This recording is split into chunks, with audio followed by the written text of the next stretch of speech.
What's up, folks? How we doing, FA Nation? We are back, as you can tell. My co-host is Mr. Super Sub is back again. I got to point this way this time. You're on the other side. James Grande is back because, unfortunately, our condolences go out to Colby. He had a passing in his family, so he's taking care of that stuff. Thoughts are with you. Thoughts are also with baseball, though, because we today is the 31st of May. We are recording this on Friday morning. So that's officially the end of the second month of the regular season. We are, a third of the way through the regular season at this point? Crazy. Things are getting real in baseball here. Yours and my FSGA team has been on a heater. Yes. This month. We have shot up the standings. We are now, 7.5 points in front, right? No. Oh, I misunderstood what you said. We are plus 7.5 on the week. We are up 20 on sec. We are in a Excellent. roto. 19 to be official, but 19 in a roto league is pretty good. Yeah, I'm gonna knock on my wood desk because I would too, but I don't want my dogs to start barking. So that's true. I'll save it for another time. There you go. So we are going to talk about some injuries that have popped up, including one that popped up yesterday, 6 pitches into a start.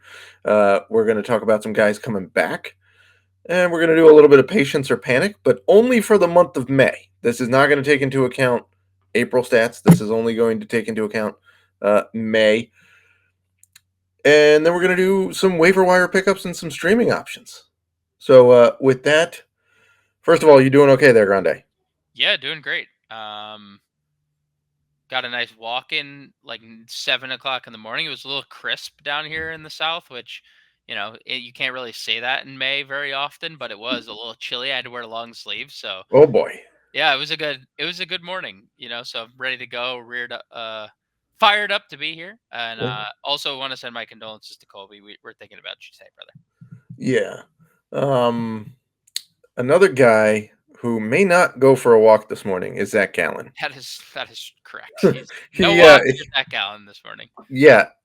For the second time this year, he's got a hamstring issue. They called it a hamstring strain on the Diamondbacks broadcast last night by, I think, the 6th inning. He started the game, went 6 pitches, to the point where my wife and I turned on the game in the bottom of the first, and there was already a second pitcher in the game we missed. Yep. Gallen's 6 pitches. So he went limping off the mound. Hamstring strain indicates to me that there's going to be an IL stint. Yes. Right? He dodged the IL last time, I believe. Yes, he did. Yeah, it was just like hamstring soreness. But the fact that mid-game they called it a hamstring strain has me more concerned. And so what do we... Obviously, we're not dropping Zac Gallen. He's been fantastic when he's been on the mound. But this is starting to get concerning a little bit for Arizona. Like, their pitchers are kind of dropping like flies here. Yeah. And it's not the first time he's hit the IL, presumably hit the IL with a hamstring injury. He did it back in 2021 as well.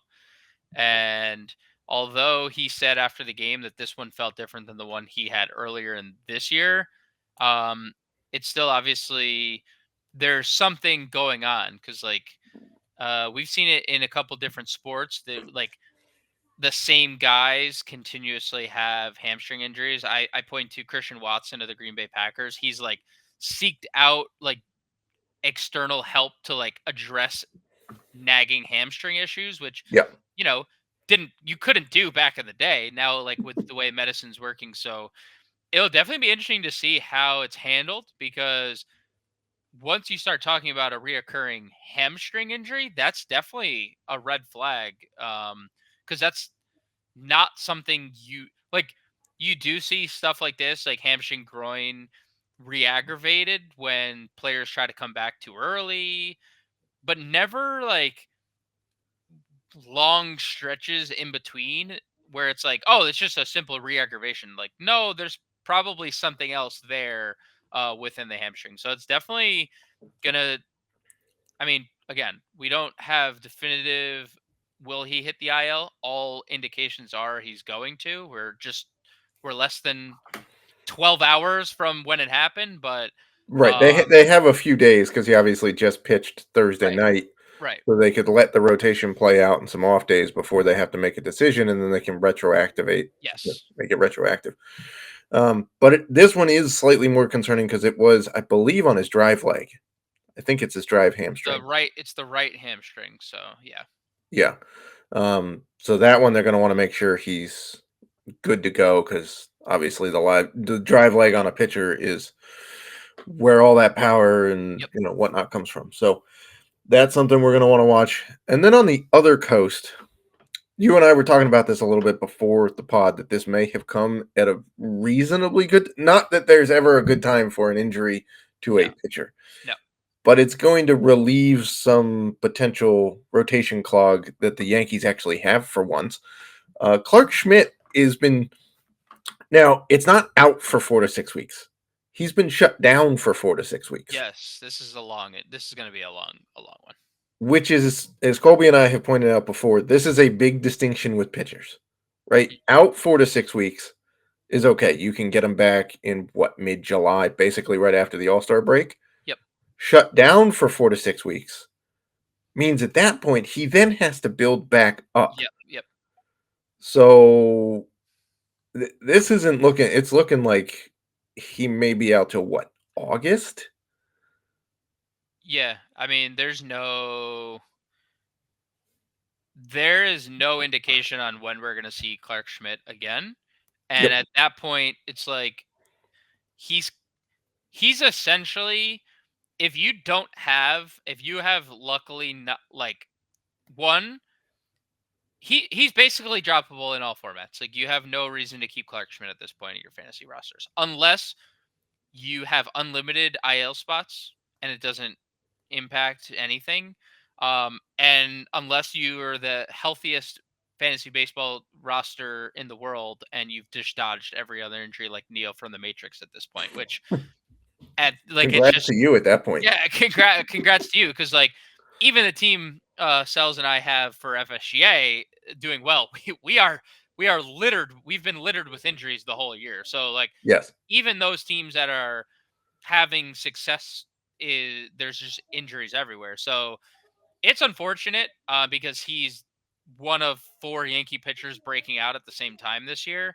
And obviously this is a big loss to them long term, but as you mentioned, the Garrett Cole return is imminent, and that obviously when you have now having six starters is not an issue, especially when Cole's coming off an injury. Luis Heel is had Tommy John, and this is his rookie season, so like it would have been a good problem to have for the Yankees ultimately, not to be, but unfortunate for all those rostering Clarke Schmidt because dude, those ratios for Clarke Schmidt, oh boy, those strikeouts were really nice to have.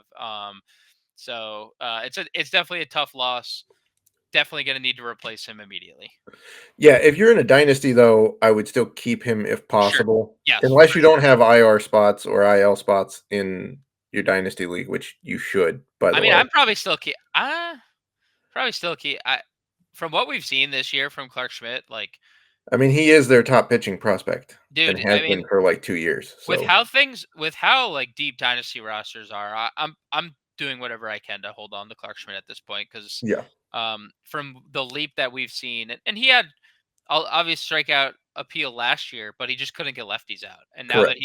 now that he's been better on that front, I mean, it's all clicking. So Right. tough loss for the Yankees, tough loss for fantasy rosters. But if you're in dynasty, definitely just pump the brakes and hold out for the long haul.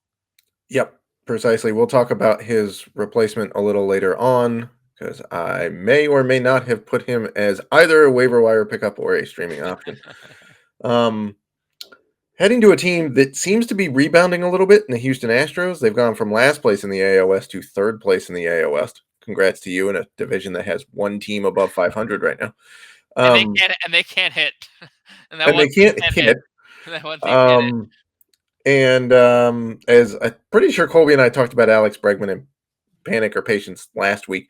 Heading to their pitching staff, they've got not one, but two guys going for second opinions.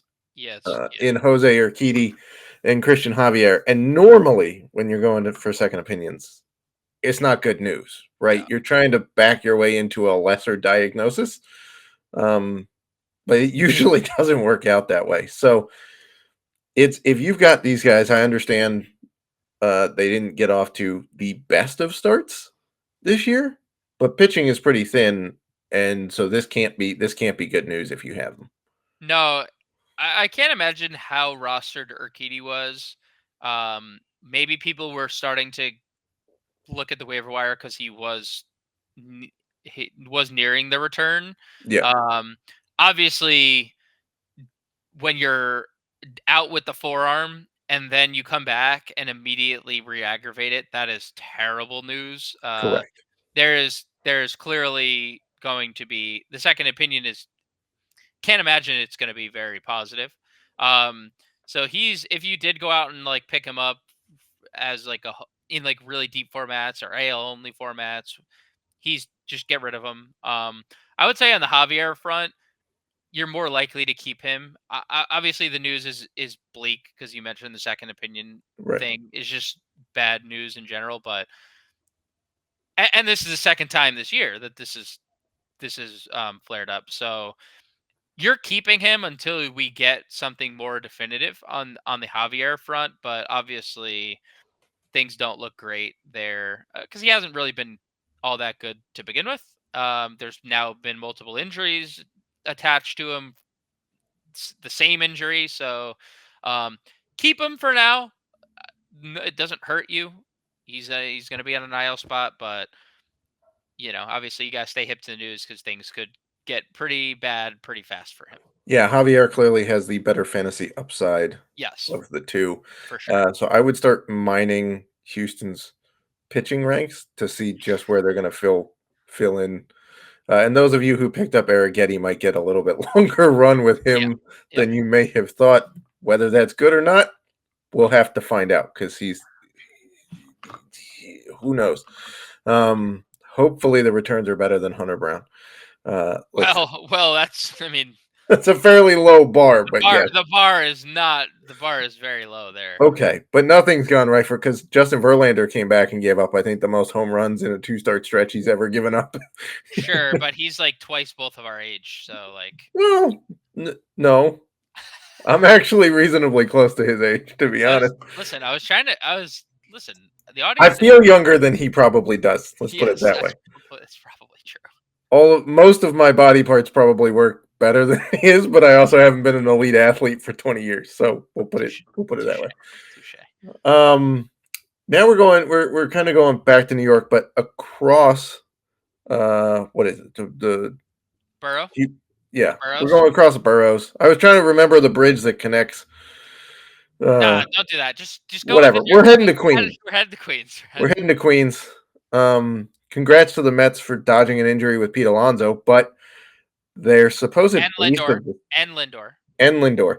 But the ace of their supposed ace of the pitching staff, Kodai Senga, is back to soft tossing because he tried to throw harder and it didn't go well.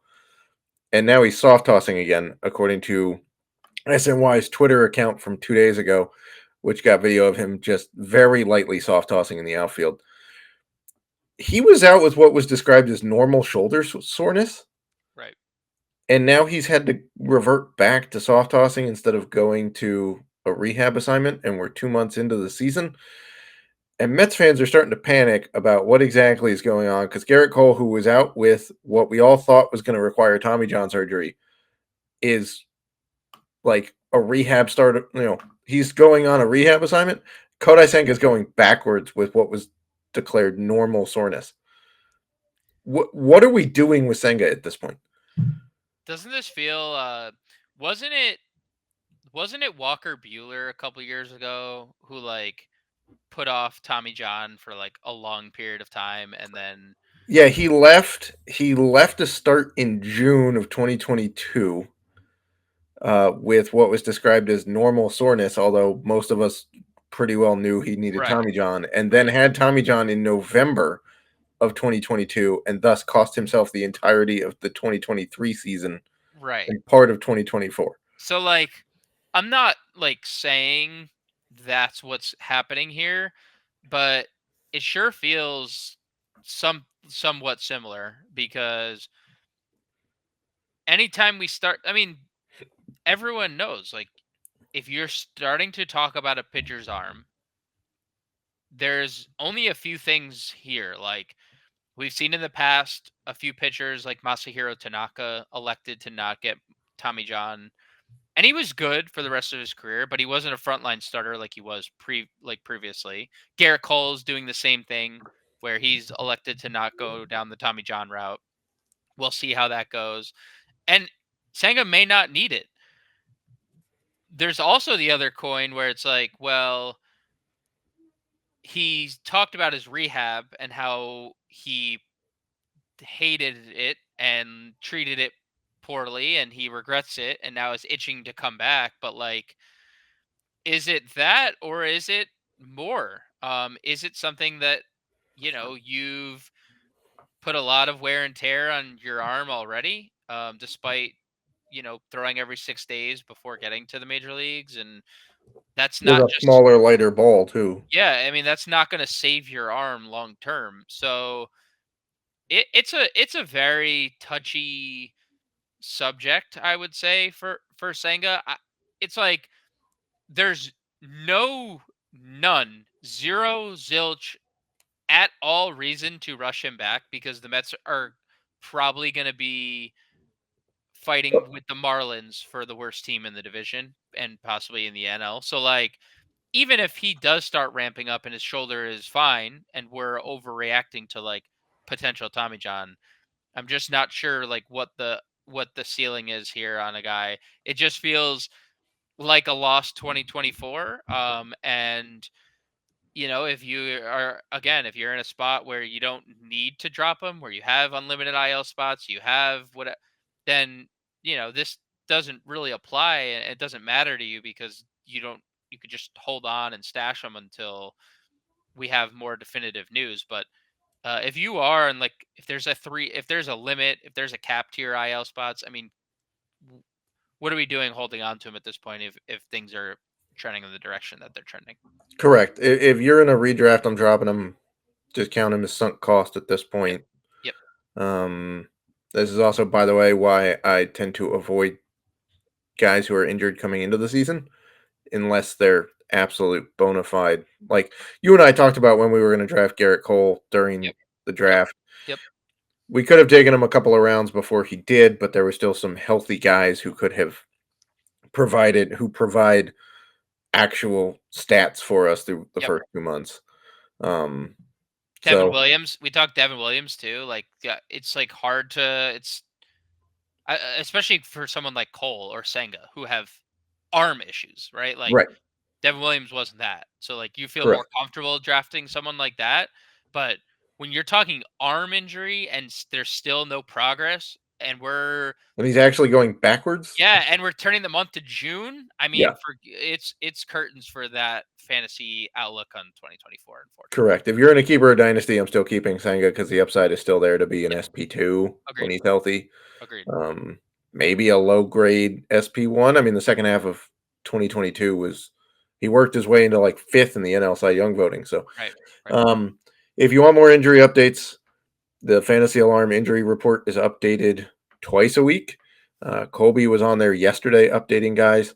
Um, so yeah, you can go ahead. It's loaded with, and it's broken down by starting pitcher, relief pitcher, hitters, all sorts of stuff. Shohei Ohtani's hamstring contusions in there. Gavin Williams rehab issue. Start is in there. Junior Caminero getting injured is in there. So go ahead and check that out. We're going to turn to the second part of this podcast here. We're going to do a little bit of patience or panic with James, see how if he's waiting some guys out or if he's completely panicking on guys. And keep in mind, this is only for the month of May. Okay, so it doesn't matter what these guys did in April. That'll become pretty clear when we mention a couple of these guys. But we're going to start with kind of a bold, broad category here. Anybody in a Diamondbacks uniform. Because when you go to Fangraphs and you set their batting leader page to May 1st through the end of the season, which is obviously only through May at this point, and you sort by batting average from lowest to highest, there are 5 guys who have I'm going to say top 60, but bottom 60 of batting averages who wear the Diamondbacks uniform, and that includes Ketel Marte, who had a 21 game hit streak and still only managed to hit like 215 in the month of May. Like, it's very concerning. I also saw a tweet. You're going to get a kick out of this one. I saw a tweet yesterday that said Juan Soto and Aaron Judge hit 19 combined home runs in May. Jose Ramirez and one of the Nailers, I can't remember which one, hit 19 combined home runs in May. Josh. The entirety of the D-backs offense hit 18 home runs in May. Are we what are we doing with these guys? There are some really big fantasy names that were on this, like Corbin Carroll, obviously first round pick. Ketel Marte, pretty highly drafted second base option. Christian Walker was a pretty solid first base pick. None of these guys are hitting. Yeah, I mean, it's definitely it's barren. And when you talk about batting averages, when you do sort by Diamondbacks, when your first two names in best batting average read Kevin Newman and Jock Peterson, that is definitely a concern. Those were their best two hitters in the month of May. And by the way, Kevin Newman's been great, and it's a nice problem to have when they get Geraldo Perdomo back. Dude, but it's not like Perdomo's bat helps. It's just his defense. Yeah, but the problem is, like, yes, Kevin Newman has Kevin Newman has been great for them. But like, you want Kevin Newman to be great as their ninth player, not as you want him to be great in getting a quarter of the at bats he's currently getting. Correct. Yes. Yeah. So, I mean, they just have like they've been moving Corbin Carroll around in the lineup. He was hitting leadoff again in the start of this Mets series and at the end of their last series. They have a lot of feast or famine-ness to their lineup. I mean, obviously you bring in Jock. That's been his whole career. Eugenio Suarez is the same way. I mean, you want to talk about like one of the most feast or famine players in the MLB. Like, that's been him his entire career. I know they talk about how good of a clubhouse guy he is, but we're a few years removed from, I think, Suarez's best years. And you do have to factor in that those best years came in Great American. And we've talked about, like, that is the long list of players where, like, Jesse Winker looked like a 330 hitter for his career until he left Great American. And then you're like, oh, that guy is not even like a 270 hitter. So, correct. There's a lot to be concerned with. I mean, like, what am I doing with them? I mean, there's not a lot you can do with Corbin Carroll. You drafted him in the first round. If you try to trade him, what is the value that you're getting back? That's really not hard enough. Because, I mean, this is a guy that you're looking at in a trade and you're like, well, I can try to flip Corbin Carroll, but I'm trading him based on his upside, and there has been none of that this year. So, what are potential buyers gonna say? Like, no, I'm not gonna trade Corbin Carroll for Seth Lugo because Seth Lugo is the best pitcher in baseball, right? Or Luis Heel, like, because like on the grand scheme of things, you want to maximize value for Corbin Carroll, but like you just can't. I would say Corbin Carroll, Ketel Marte, Christian Walker are the only three guys that I'm kind of just keeping and hoping they turn it around. I have no interest in Eugenio Suarez. He's fully droppable. I really don't have a lot of interest in Lourdes Gurriel either. I know he got off to a really good start this year. But even when you look at kind of Lourdes Gurriel since like leaving Toronto, like last year, 24 home runs, 82 RBIs, like you can find that somewhere on your waiver wire. And if he's like barely, I mean, 236 home runs and we're about to hit June. There's just like 5 of those came in the first like 8 games of the season. There's not a lot to like here. So like I'm really holding on to just Carroll, Marte, Christian Walker. Maybe you're like a little interested in Jock Peterson, but what's the value there with his positional eligibility? Like even then, it's like, he's just going to have a couple good games and a couple good stretches, and then we're going to revert back to the Jock Peterson of like, well, he's going to strike out a lot and split time at DH with Blaze Alexander. So um, I I'm highly concerned with all of them, but at this point, like Ketel Marte is still a top 10 second baseman just because the position is so bad. Correct. So like you're fine there. I would say if you have a replacement for Christian Walker, it's not the worst thing in the world to like drop him. I'm probably still holding on to him more often than I'm not. And then Corbin Carroll, you're just keeping and sitting on your bedside on your hands and knees, praying to the big man upstairs, like please, where bring back 2023 version of Corbin Carroll, please. Yeah, for sure. And for those of you that are like, well, this is what happens when you get a fluky World Series team. I will point out that the Diamondbacks were not that fluky. They had the best record in the NL West uh, through June Right. of last year, and they had the best record in the NL overall until like middle of July. It took till I think July 13th for the Braves to catch them, and it took till the end of June for the Dodgers to catch them. Everybody wants to give those two teams all the credit. D-backs held them off for 2/3 of a season. Right. But yeah, it's just painful watching their offense right now. I don't root for anybody to get fired, but they got to do something with their hitting coach because he is not. I Yep. mean, you can't have because it's not like they got a bunch of dudes out. It's basically Perdomo and Alec Thomas are the only two guys in their normal starting lineup that are out, Yeah. and those aren't huge bats for them either, to be honest. Um, so that's not great. Another guy who we got to ask about, who was drafted as one of, I don't know, what, top 15 outfielders in fantasy baseball. And now it's even more pressure packed because they lost Ronald Acuna Jr. for the rest of the year. Michael Harris II in Atlanta. It has been a rough month of May for Michael Harris.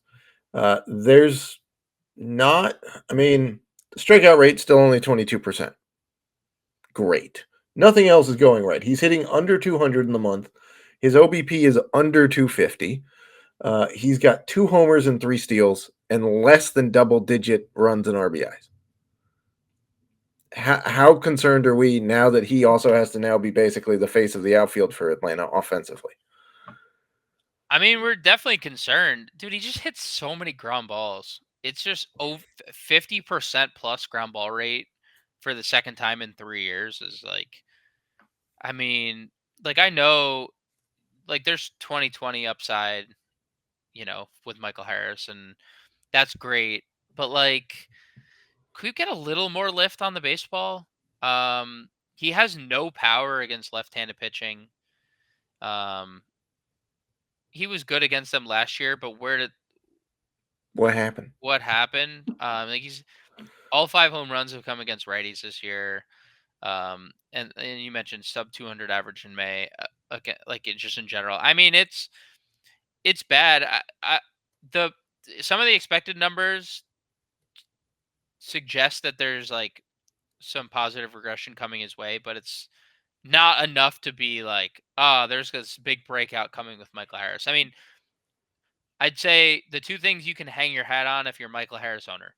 One, against righties, he's going to hit at the top of the lineup, and the guys behind him are very elite run Yes. producers, right? So gets on, steals a base, and scores a run. That's going to be your recipe for success for Michael Harris. But you're also not like when I say steal a base, like this isn't Ronald Acuna in his prime. We're not talking about last year stealing 70 bases. Like he can steal 30 bases in a year, but it's not 40, not 50.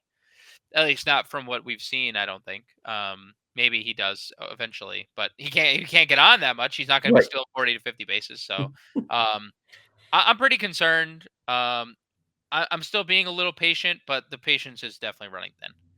Yeah, I'm right there with you. He showed it's time to show whether last year was a breakout that he's going to build on, or last year was a fluke that we're just going to look back in two, Yep. 3 years and go, something clicked for a whole season and we don't know what it was. Right. A guy who was being drafted in the first round in some leagues, one of the top probably three shortstops off the board. CJ Abrams had a remarkable April. Yep. And he's had as bad of a May to back that up as physically possible. You want to take a guess as to what his walk rate is in May? By the sounds of things, it's got to be very low. 0.9%. It's not ideal. 0.9, not 9.0, 0.9%. It's not ideal. No. So he's hitting 213 with a 223 OBP. That's not great. The power has all but disappeared.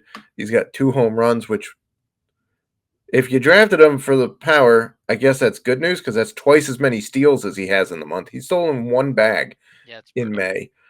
Guy who stole 50, almost 50 last year. Yeah.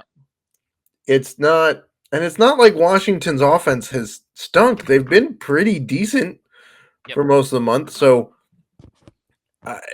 we can attribute it to growing pains. I don't know because he's still pretty young. But how concerned are we with what's going on with CJ Abrams right now?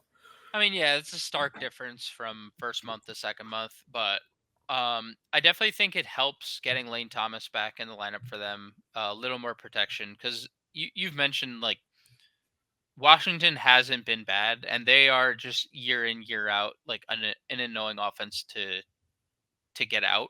Like they don't strike Yeah, they out. don't strike out. They never strike out. They have a solid walk rate. Like year in year out, it's just the same. They just churn out the same exact results. And this year's been a little more positive in other areas. But like Lane Thomas is arguably their next best hitter. Maybe he right now is even considered better than CJ Abrams. He's probably their best offensive I bat. would say overall package, he's probably the best hitter on that offense because he went 2020 last year, had a Sure. really nice batting average to go with it. And then had Yeah, like 18 steals before the injury list. Like he was just running. Like every right. time he was on, he was running. Yeah. So So I think the protection for Abrams, I think the lack thereof hurt him. Because also like if you look at the Nationals lineup, Kybert started off the year terribly. Luis Garcia has gone through like these crazy hot stretches and crazy cold stretches. Meneses is doing nothing in he like hasn't for a year and a half at this point. so it's been like and the aforementioned Jesse Winker is hitting fourth. So like there has been no reason to really pitch to Abrams or get like why Correct. would why would we want to put that guy on base when It's like the Randy, like a couple of weeks ago, we talked about Randy Arozarena, and you look at the rest of the Rays offense, and there's no reason to pitch to the best hitter because right nobody else is make somebody else beat you. And I do get that because when you look at um, the March/April splits for CJ Abrams versus the May, he played the exact same amount of games, only 3 at bats difference. So they're basically a dead even split. right He hit 295 through April. He's hitting 213 in May.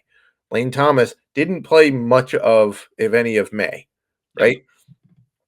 7 homers and 7 steals for CJ Abrams. That's down to 2 and 1 for May. There was 17 RBI and 22 runs in April. That's down to 10 and 9. So yeah, I think protection might be part of it. I also just think he's still like 23. yep He's still learning how to be consistent. yep I'm not that concerned, folks. agreed I'm I'm, I'm not. I still think the the Padres desperately would want CJ Abrams back in the Soto package. Um, certainly him or James Wood, one of the two. They want that guy back. So the next one here, we're going to turn our attention to some pitching. A guy who was drafted as a fantasy ace, Pablo Lopez. It was rough in May. yes His ERA was up near 6. Not a lot of help in it's not like he really outperformed FIP because FIP wasn't that great for him either. Um, he got knocked around quite a bit. Oh, apologies. FIP does help him. He's a 369 Yes. FIP. It Yes. was the other guy that I'm thinking about. Um, I don't know exactly. I mean, the strikeouts are okay, but not a lot of help out anywhere else. He's been really unlucky. I'm gonna say it. I think he's been really unlucky. When you look at some of the expected numbers, he had in his last two matchups, he had a double-digit ERA in both. His expected FIP, fielding independent pitching, 304, 369. The BABIP against Pablo Lopez in those games, Matt, 385, 375. Like I mean, his every BABIP for May is 358. So yeah, dude, he's getting everything in play is finding a hole. I mean, there's been one game of 5 May starts in which his BABIP has been lower than 357, which is just, I mean, that just indicates someone running horribly, right? Like correct. he is on all batted ball stuff. He is running really unlucky. And I'm not saying, like, obviously the home runs have been a little bit of a concern the last couple starts. 5 home runs in 3 starts is not Yeah, great. he's up near 1.6 homers per nine in May. Yeah, but like you still look at, you mentioned it, the strikeouts. Like he's still well over a strikeout per inning in the month of May. He's only failed to reach that mark once, and that was in the Yankee start, and we know where the Yankees have been um in May. I mean, you highlighted Judge and Soto just specifically. Well, that Volpe kid had a 22-game hit streak going during the month, and there was a lot of obviously like positive lineup shifts with Verdugo moving up to the 4 spot and whatnot. But um, I mean, it's been just a series of unfortunate events. Like you factor in he faced the Yankees. Obviously, that's a tough spot. Texas, he had to face Corey Seager, and Corey Seager is the best player in baseball right now. And he had to face the Nationals. We just talked about it. They don't strike out. So like, it's been a compilation of things for Pablo Lopez. But at the end of the day, you can see that there's some good stuff on the horizon for Pablo Lopez because this guy was so good last year and is still missing bats at an elite level.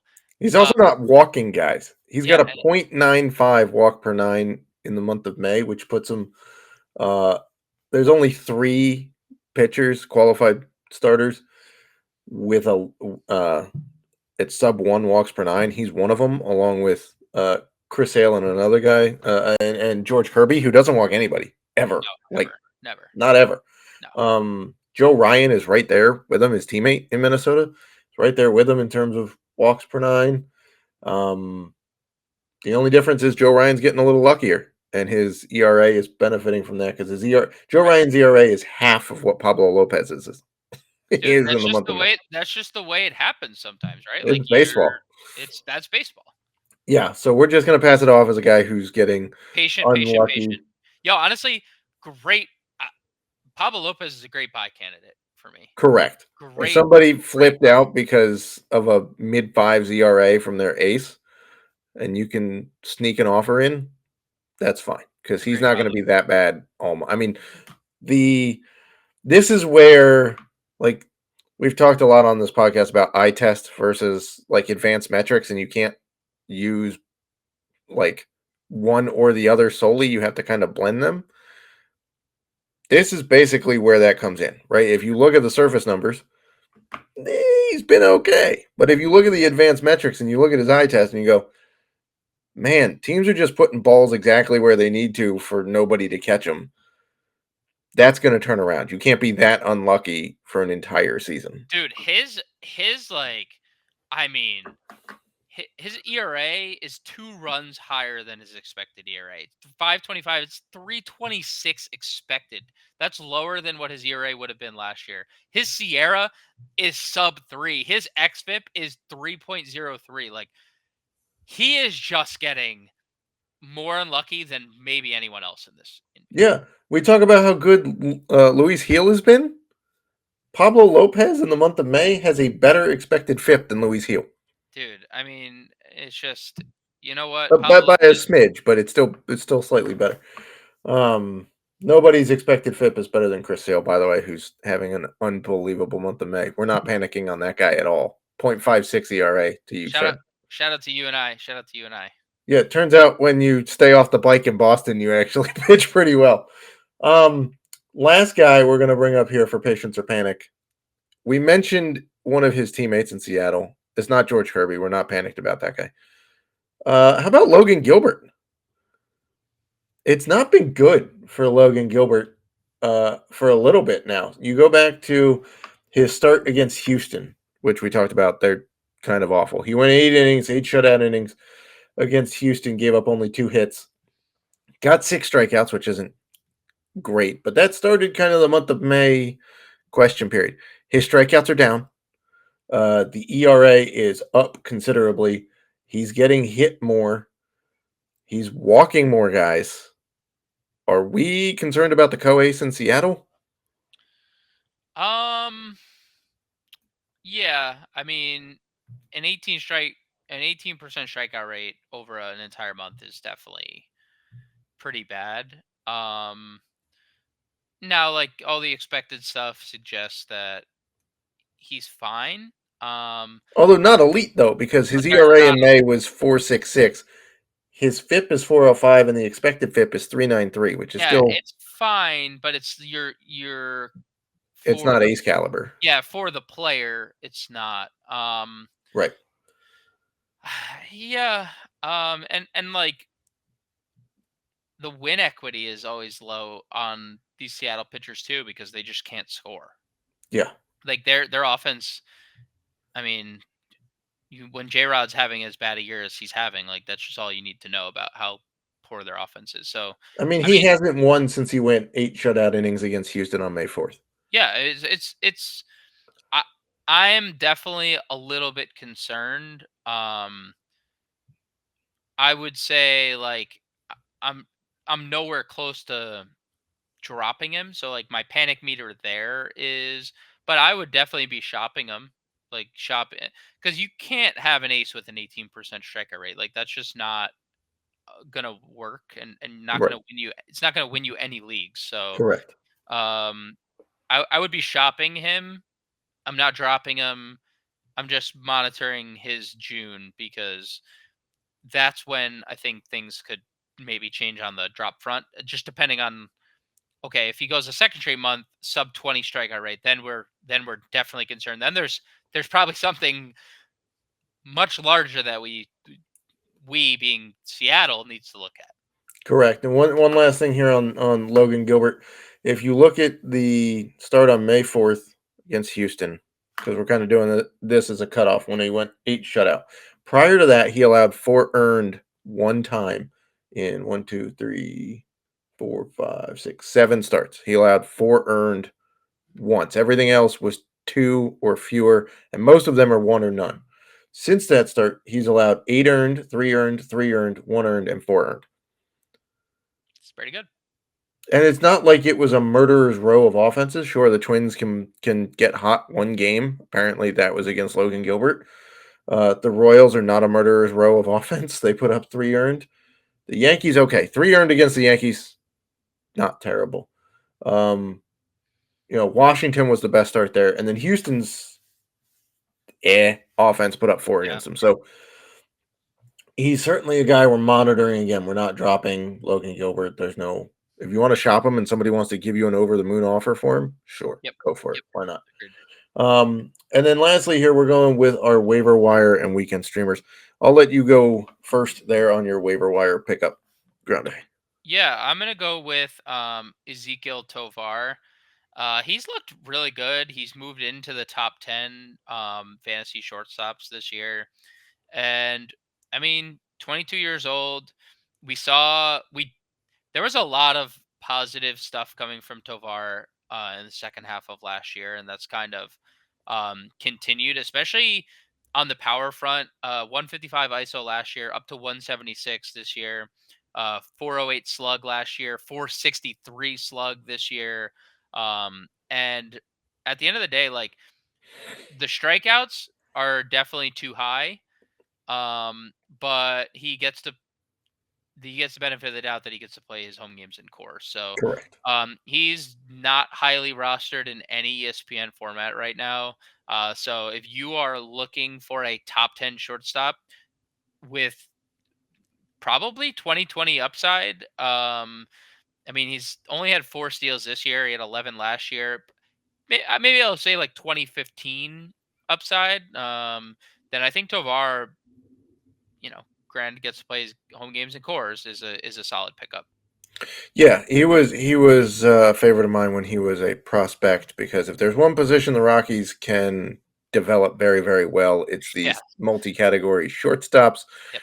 Don't really have to go through the list of guys for you to figure that out, but Tovar he's not in that camp, but 2015 is pretty reasonable on the outside possibility of a 2020 Right. season. Plus, that huge outfield, you're going to get the benefit of helping his batting average because if he's just dumping it over the infielders' heads, those are base hits basically every time, and the gaps are huge in course. So, nice find there. We're going to harken back to the beginning of the pod when I pointed out that Clarke Schmidt's replacement. We're going to talk about him.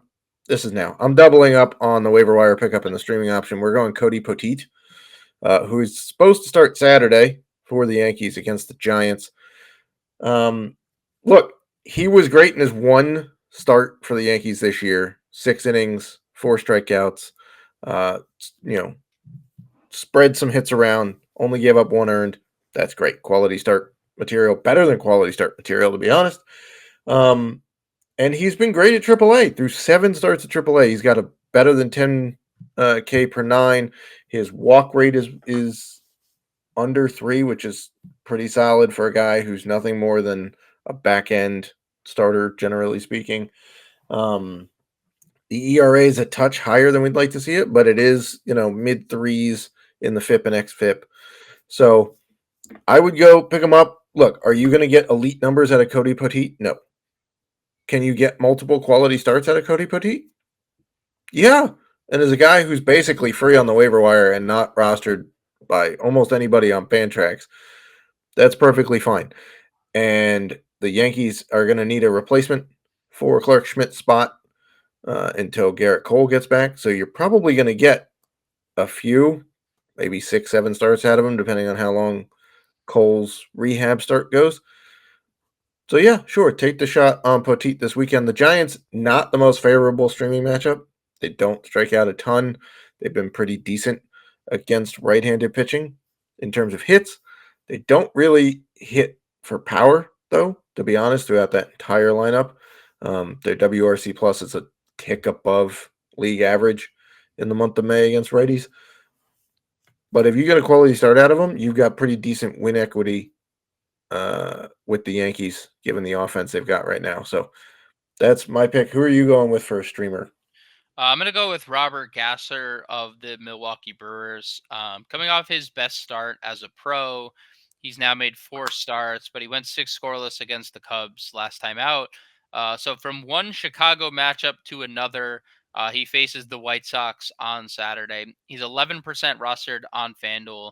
And when you look at Gasser's profile, he has been a big-time strikeout arm his entire minor league career. And that was finally on display in his last outing because he had shown nothing in his Correct. first 3 outings. 7 strikeouts over 6 innings in his last game. We know how bad the White Sox are.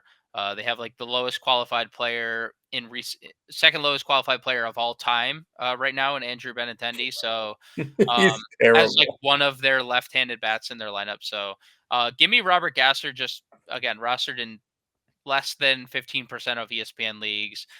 Former, I think he was like an 8th round pick, or he's 70th overall, something to that extent. But I really, really like the spot. I think that the strikeout upside on Gasser continues here against the White Sox. And to be honest, if he's available, I would just straight pick him up Yeah, I mean, because almost he 90% of is ESPN leagues. his prospect profile was that of a number 2 starter.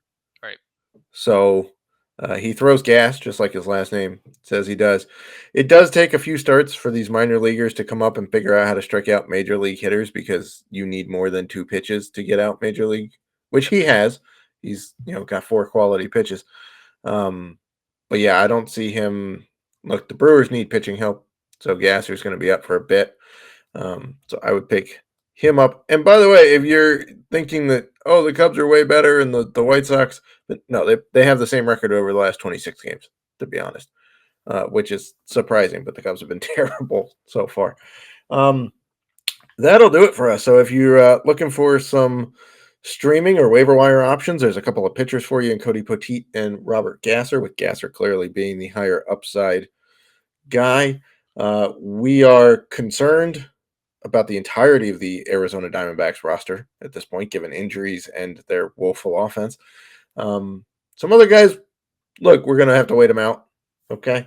And then, as always, check out the Fantasy Alarm injury report that gets updated twice a week. It'll keep you covered across the board with injuries, both good news and bad news in terms of rehab starts, guys going on the IL, guys coming back, whatnot. But that will do it for this episode of Caught Stealing. Thank you to James Grande for filling in a pinch. Again, our condolences are with Colby, who we'll see if he's back next week. If not, you get the same duo. But with that, we will see you next week, FA Nation.